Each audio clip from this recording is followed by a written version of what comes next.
This presentation, God's Blameless Son, explores how to escape the ego's architecture of guilt and reclaim true perception.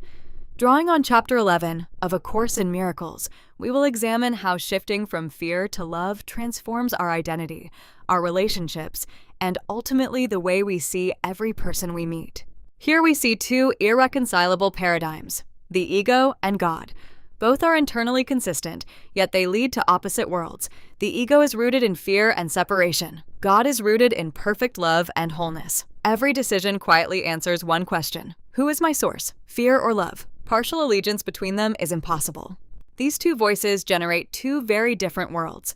The ego's foundation is separation and scarcity, producing fear, guilt, projection, and attack. God's foundation is wholeness and abundance, expressing as love, peace, extension, and creation. How we perceive ourselves, as guilty or blameless, depends entirely on which voice we choose to follow. The architecture of guilt unfolds in 4 steps. First, the mind imagines separation from its creator. Second, guilt is born, the belief we damaged reality and deserve punishment.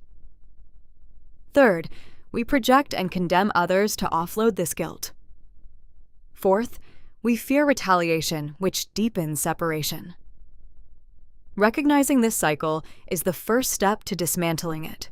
The ego surrounds the individual with dark companions, memories of the past, blame, and exclusion. It drags old sins into every encounter, obscuring the person in front of us.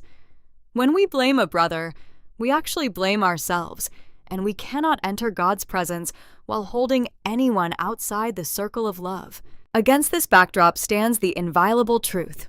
God created His Son perfect, eternal, and holy without guilt. You are irreplaceable in God's mind, and your true reality is immutable, untouched by the ego's misperceptions. If God knows His children as sinless, then to see them as guilty is to deny His knowledge. True perception operates like a lens.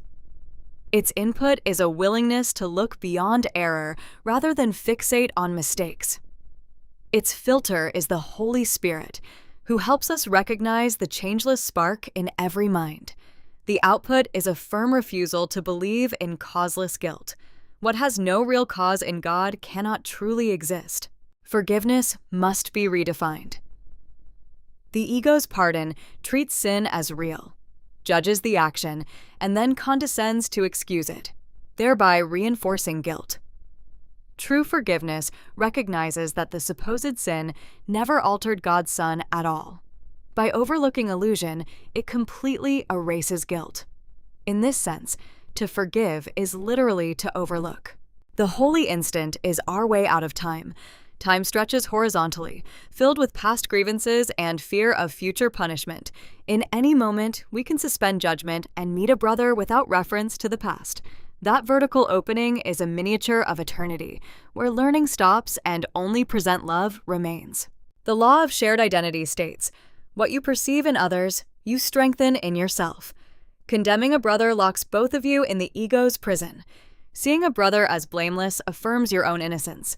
Releasing another from guilt is therefore not a favor. It is the only way to recognize that you too are free. Healing begins with a single spark of willingness to forgive, the healed mind. As we release one specific brother from the illusion of guilt, the relationship becomes holy. This act widens the circle of atonement, extending outward without limit.